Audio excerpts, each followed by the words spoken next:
الدوري المصري من ساعة ما بدأ سنة 48 حتى يومنا هذا شارك فيه كام نادي؟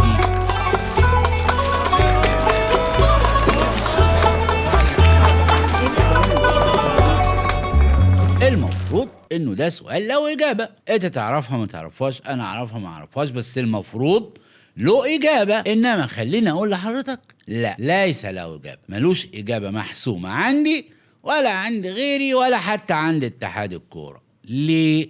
نتكلم. اسمح لي الاول اسالك، احرجك، اقول لك الدوري المصري هذا الموسم فيه كام نادي؟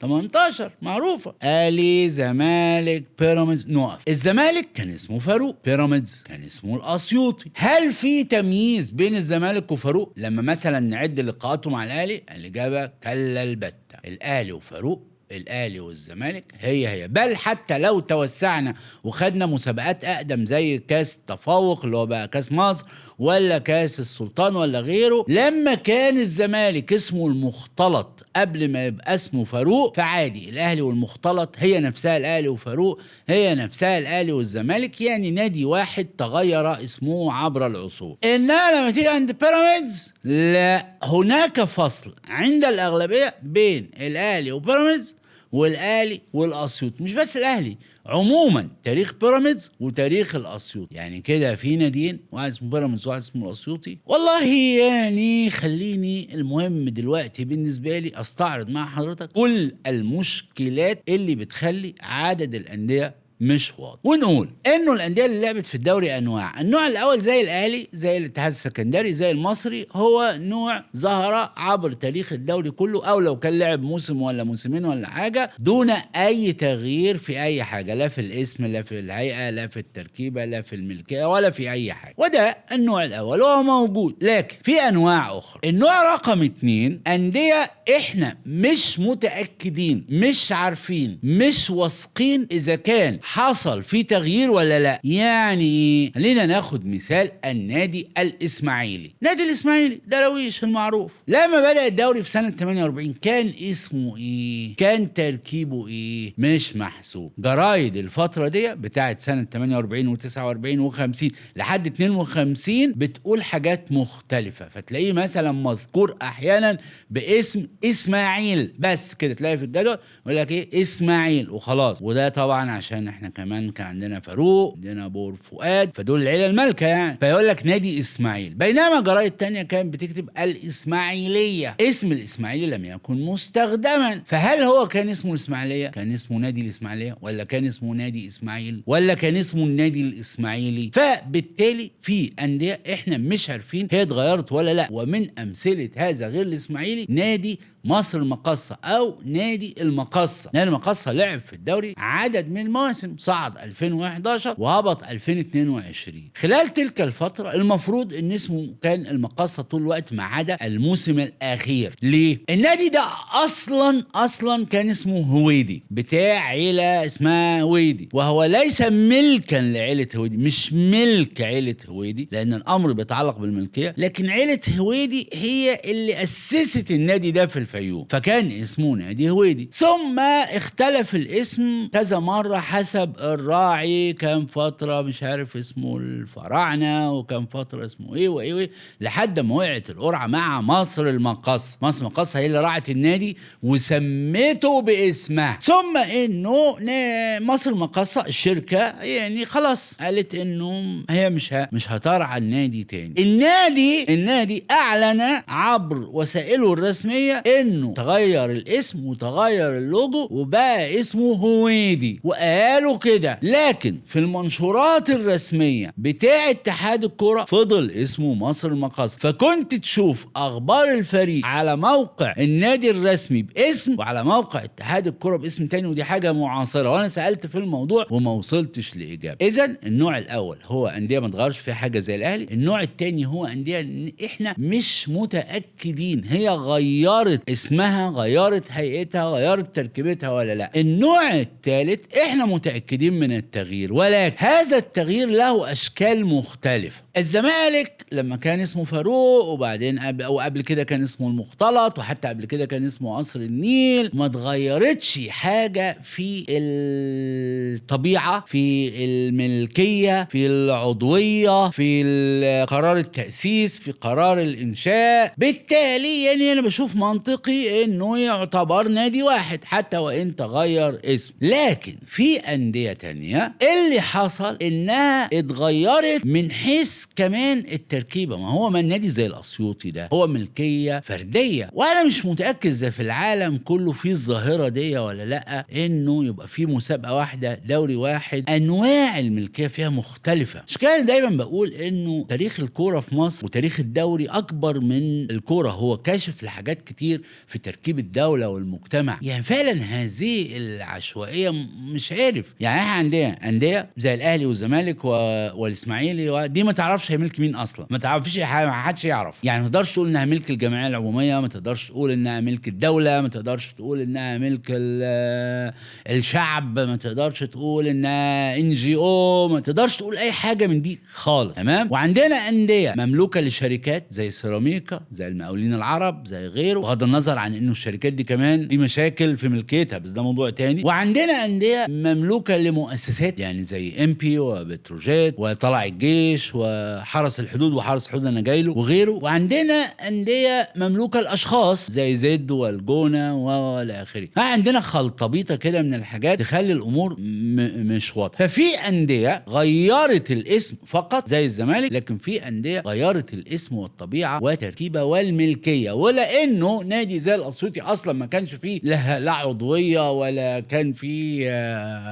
يعني ما هوش معبر عن منطقة جغرافية اسمه الأسيوطي، بس ما كانش في أسيوط ولا حاجة، ده على اسم الراجل الحاج محمود الأسيوطي، والعضوية ولا آخره، لأنه ما فيش الحاجات دي. فلما اتغير بقى بيراميدز فعليا ومنطقيا تحس انه بقى نادي تاني خالص. من امثله الانديه برضو اللي غيرت التركيبه بتاعتها والاسم، نادي كان اسمه مصنع 36. والنادي ده له قصص، يعني ربنا يجعل كلامنا خفيف عليهم، لانه يعني اللي طلعه في المقدر كان اشرف مروان، فيعني سيبك من القصه دي. انما ظهر باسم مصنع 36 وهبط، ورجع باسم مصنع 36 وهبط، رجع باسم التصنيع. فما تعرفش هو كده بقى في تغيير كمان في التركيبة. هو كان ممثل بس المصنع 36 وبعدين كده بقى بتاع هيئة التصنيع كلها، ولا هو من الأول بتاع هيئة التصنيع؟ كل هذه الأمور محتاجة بحث، ومحتاجة أكتر من البحث اتفاق على المعايير اللي بيها نقول النادي ده اتغير ولا ما اتغيرش. على أي حال كل ده كوم واللي جاي كوم تاني. عندنا أندية ما اتغيرتش خالص زي الأهلي، أندية مش متأكدين اتغيرت ولا لا، عندنا أندية اتغيرت بالفعل ولكن مختلفة إذا كان التغيير ده يخليهم ناديين ولا لا. إنما كمان عندنا أندية اتقفلت واتفتحت تاني باسم جديد وهيئة جديدة وطبيعة جديدة وتأسيس جديد. زي ايه؟ زي نادي حرس الحدود. الحقيقة أنا برضو ما عنديش إجابة عن عدة أمور حساسة، فمش هطرحها أصلا في هذا النادي، فمش ده موضوعنا دلوقتي. إنما المهم أنا تواصلت وأنا حتى تعاملت مع المسؤولين في حرس الحدود، ويعني علاقتنا طيبة واتكلمنا كتير في هذا الأمر. هل انتوا هو نفس النادي اللي ظهر في الستينات باسم نادي السواحل ولا لا؟ قالوا لي طبعا نادي حرس الحدود هو نفسه نادي السواحل وانت غير الاسم. طيب هل ممكن حضراتكم تبعتوا لي حاجات تؤكد هذا؟ فبعتوا لي بالفعل ما يثبت انه نادي حرس الحدود هو نادي السواحل، وهم بيقولوا ده ومصرين عليه. ما اعرفش مصرين عليه ليه، يعني السواحل ده لا خد بطولة ولا خد حاجة ولا بتاع، ماشي، لكن ما ارسلوا لي اكد لي انه لا دول ناديين غير بعض. يعني نادي السواحل ده انشئ في فترة ولعب في الدوري في فترة، ثم هبط، ثم اتلغى خالص واعيد إنشاء نادي تاني تابع للهيئة برضو، ولكن بطبيعة جديدة مختلفة وبتأسيس جديد بالدولة وبرقم جديد وبكل حاجة جديدة وباسم جديد، هو حرس الحدود. بالتالي أنا بالنسبة لي دول ناديين مش نادي واحد. لكن في ناس كتير الأغلبية بتعتبرهم لا، هو حرس الحدود هو السواحل بتاع زمان، حتى المعلقين يعملوا كده. وزي حرس الحدود والسواحل في كمان نادي اسمه الشرطة، لعب سنة 76 في الدوري، ولكنه حتى ما كملش الموسم، انسحب من الدوري يوم 25 يناير. مع شرطة بتنسحب 25 يناير معروف، بس ده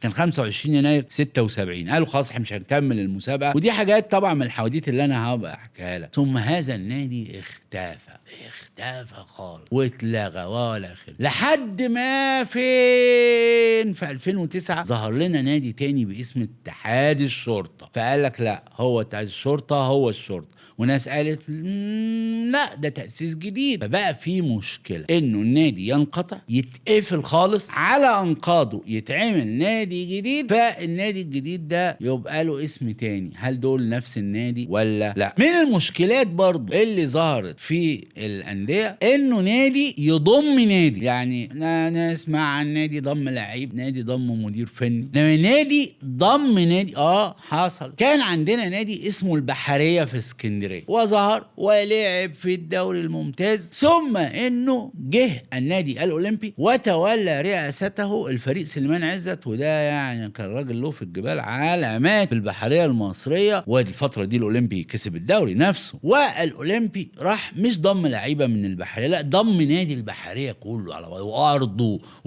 وسلطاته وبابا غنوج وغربان وشجر، خد النادي كله. فهل ده ايه بقى وضعه؟ يعني هو دي حاجه كده عامله زي ايه الرجاء والحليب في المغرب، ودي قصه بحكي لك يعني بعدين. هو انه نادي استحوذ على نادي تاني ضمه، فما تبقاش عارف هو اللي لعب في البحرية يبقى كده لعب في الأولمبي ولا لا، هل نادي البحرية جزء من تاريخ النادي الأولمبي ولا لا. عشان هم لعبوا بعض، لما كان البحرية موجود كان الأولمبي كمان موجود ولعبوا بعض، كان نفسوا بعض. فايه مصير نادي البحرية ده ما تعرفش. ثم تيجي آخر مشكلة بالنسبة لي، أو آخر مشكلة هنتكلم فيها النهاردة، لأن احنا هنحكي كتير كتير كتير في حواديت الدوري المصري وفي حواديت الملاعب وفي حواديت الخلفيات الاجتماعية والسياسية والاقتصادية، يعني خليك معايا. آخر مشكلة في هذه المشكلات هو إنه ايه والله ما ليها وصف. بص، السويس كان فيها نادي اسمه السويس الرياضي، وكان فيها نادي اسمه اتحاد السويس. السويس الرياضي دي حاجه والاتحاد السويسي دي حاجه تانية، وكل نادي منهم اتحاد السويس ومن السويس الرياضي ناتج من دمج انديه اخرى. يعني ناديين ينضموا فراحوا عاملين حاجه اسمها اتحاد السويس، ونادي ينضموا وراحوا عاملين حاجه اسمها السويس الرياضي. السويس الرياضي واتحاد السويس شاركوا في الدوري مش من بدايته، من بعد كذا موسم كده شاركوا كتير جدا. والغريب انهم ما تقدرش تقول اتقابلوا ضد بعض وما تقدرش تقول ما تقابلوش، لانه كانوا لما بيظهروا مع بعض يبقى الدوري مجموعتين، فده في مجموعه وده في مجموعه. ما حصلش خالص انهم اتقابلوا في دوري على بعض وكده. لكن كان في اتحاد السويس وكان في السويس الرياضي، واتقابلوا مره في لقاء فاصل على الهبوط. ثم جت سنه 67 ما قبل النكسه وقالوا ايه والله، طب هو ليه الحكايه دي؟ وليه في نادي اسمه اتحاد السويس؟ وليه في نادي اسمه السويس الرياضي؟ ما احنا يا جماعه نعمل نادي واحد للمحافظه. هي المحافظه كلها قد ايه؟ السويس دي كلها قد ايه؟ فيعني قصص وحكايات، وقرروا بالفعل الاندماج وسموا نفسهم منتخب السويس، اللي هو لاعب الاهلي في الكاس السنه اللي فاتت، الموسم اللي فات. منتخب السويس الناتج من